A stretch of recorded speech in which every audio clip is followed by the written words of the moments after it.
Hey guys, it's me, Manong Banban, and welcome to my vlog. Simple lang nga tao pero may dako nga handom. Ta, dali na, malibot ta subong sa Tuburan Beach, Barangay Lunoy, sa Pian Capiz. Kaupod ko, ang Capisnon Vloggers Group.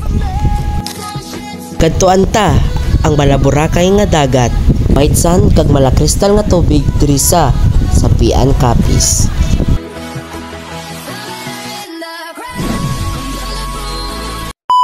Oh, tapos ako paligo, si Dodot na lang nahulat ko kay hinay-hinay magpaligo siya tabal-tabal. Aba, wari na ko di sagwa nila, mauna na lang ko lakat kay siya masugat pa siya checks. Oh, sa mga drawing nga plano nyo da, kami na lang tutuloy kami na lang magtutuloy ng plano nyo nga drawing.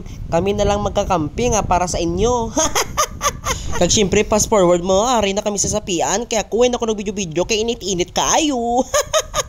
Kagdali na rin na tadilawon tang ila sipon sa ginanda para sa amon. Kasag, syempre kag shell daso na. Muna lang okay na kami Oh, are makaunta kasag dako ila kasagaw. Diri sa sapian damo na di kuno kasag yambal nila kuno. Muna ang pagpati ko diriti kundi nagkaon ko di sa kasag product ko ba. Tambok ang mga unod ba. Oh, di ba? Nami sawsaw langgaw baw. Abaw! Shrap. Sabayan mo dayon sang Coca-Cola.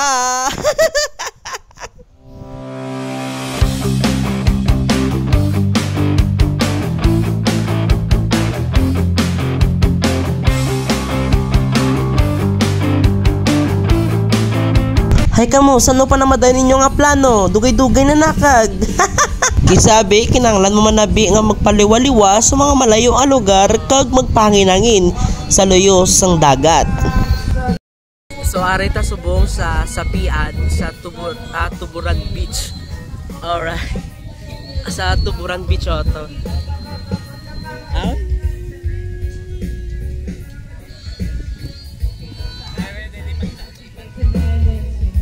Minsan, ang buhay ay weather lang. Kaya habang malakas pang mga paa natin, ito daw manananggala kasi habang tumatagal ay tumatanda na tayo. Kaya piliin mo maging masaya habang nabubuhay tayo dito sa mundong ito. Kasi ang buhay ay hiniram lang natin sa Diyos. Hindi natin alam kung ilang oras ba ang binigay sa atin ng itaas dito sa lupa. Kaya habang nabubuhay tayo sa lupang ito, mas piliin natin maging malaya at masaya at payapa. Okay, wait lang. Medyo naging seryoso tayo dito. Sumunisubong ang sitwasyon namon nga gabi. May Christmas light amon tento. Yeah. Bagay na bagay gadya kag do aesthetic ba. Asudan yan dat namon nga gabi, green shell kag shell mga seafoods ba. Tapos may nag-agi sa amon nga tawo nga nagbaligya sang isda, tapos gipaamanan niya kami sang pusit. So binili na lang namin kasi naawa naman kami. Syempre nandito naman kami ngayon sa nagluluto kami ngayon sa amin uulamin ngayong gabi.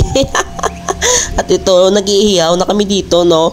Na itong pusit na maliliit na paaman yan, guys. Pinaaman sa amin ba? Kasi maliliit naman yan at syempre sinudaan namin, Kagari, tilawon ta ang pusit. Kaya ininom sila dito. Ako kwaon ko na lanitani sumsuma na akong kinaon ko na. Kasi yung pinakabuburito ko lahat ng seafoods is pusit. Pusit talaga at syempre hipon na malaki ba. Tapos lobster. At syempre ito, lasing ng lahat.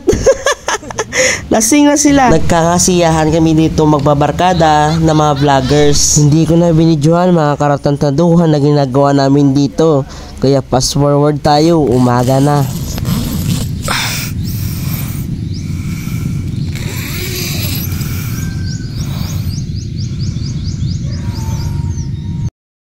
So guys, makita ninyo nga daw hapon na pero aga na ni.